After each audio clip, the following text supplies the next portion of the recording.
The world of crime has seen its fair share of notorious figures, but few can compare to the infamous Gerry the Monk Hutch. This Irish criminal has earned the title of the biggest crook in history, and his recent arrest in Spain has put his name back in the spotlight. But how did he earn the nickname the Monk, and what makes him such a formidable figure in the criminal underworld?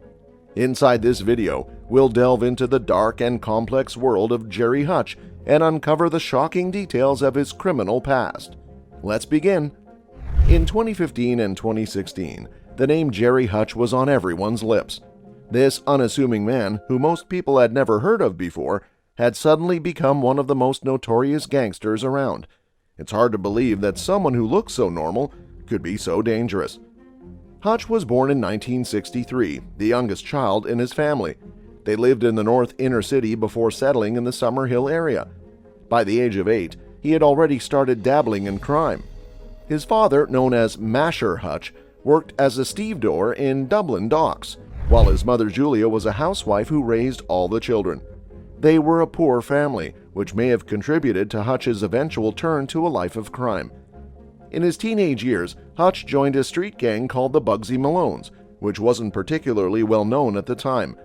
They mainly committed small-time crimes like theft and robbery, with a focus on handbag thefts and car break-ins. Hutch was 15 when he received his first prison sentence, and during the 1970s, he went from being a minor criminal to robbing banks. It was almost like he was attending the College of Crime. He was sent to industrial school a staggering 11 times during his teenage years. It's hard to believe that someone who started out so young and so small time could become one of the most feared gangsters in the country. But Hutch's life is proof that the path to crime can start small and lead to something much bigger and more dangerous. The audacity of Gerry Hutch is truly remarkable. Not only did he become one of the most notorious gangsters in Ireland, but he also had the guts to give an interview to RTE radio station, where he openly admitted that he can't give up robbing. He revealed that if he saw money in a car or a handbag on a seat, he would smash the window and be away before anyone knew what was going on. And incredibly, he had the courage to admit to these crimes when he was just 16 years old. By the time he was in his 20s, Hutch had racked up an impressive 30 convictions for various offenses, including burglary, assault, larceny, car theft, joyriding, and malicious damage. He even served 2 years in prison for malicious damage, but after that, he managed to stay out of jail. In 1986, when Hutch was just 23, he was involved in a record-breaking robbery of a Securicor van outside the Bank of Ireland at Marino Mart in Fairview, Dublin. The heist netted the raiders an astonishing £1.35 million, which was a record at the time. In the early 1990s, Hutch started investing his ill-gotten gains in various building projects around Dublin with the help of his friend Paddy Shanahan. But in 1995, he was once again the prime suspect in a record-breaking robbery. The raiders made off with almost £3 million after a meticulously planned and executed raid on the Brinks Allied Security Company depot in Clonsog, North Dublin. Despite his criminal activities and the notoriety that came with them, there's no denying that Gerry Hutch was a mastermind when it came to planning and executing heists. It's a testament to his skill and audacity that he was able to pull off such daring robberies and evade the law for so long. That's not it. In 1998, Hutch set up the Corinthians Boxing Club in Dublin's North Inner City. This was a top target of the Criminal Assets Bureau. After 1983, Gerry's name came severely in the crimes, but in 2008, Hutch gave an interview with RTE. He claims he wasn't involved in any crime since his last conviction in 1983. He says, "Oh yes, a convicted criminal, I am that, but not a convicted armed robber, not a convicted hitman, not a convicted drug dealer. I've done a lot of business in property. It was a good time. That's where I made my money." Later on, Hutch's nephew Gerry Hutch was shot dead in Spain after coming out from the Kinahan cartel. The killing is the first of the Kinahan-Hutch rivalry. After the following months, there is a failed attempt on the life of Kinahan associate Liam Rowe, the murder of Darren Kearns in Dublin, and a failed attempt on the life of Gerry Hutch in Lanzarote. In 2016, a chain of events again called the name of Gerry Hutch. In February, David Byrne was murdered in the Regency Hotel attack. It was put up at a boxing event. It seems to be revenge for the murder of his nephew Gerry Hutch in Spain. Burns' killing increased the Kinahan-Hutch rivalry, in which 18 people were killed.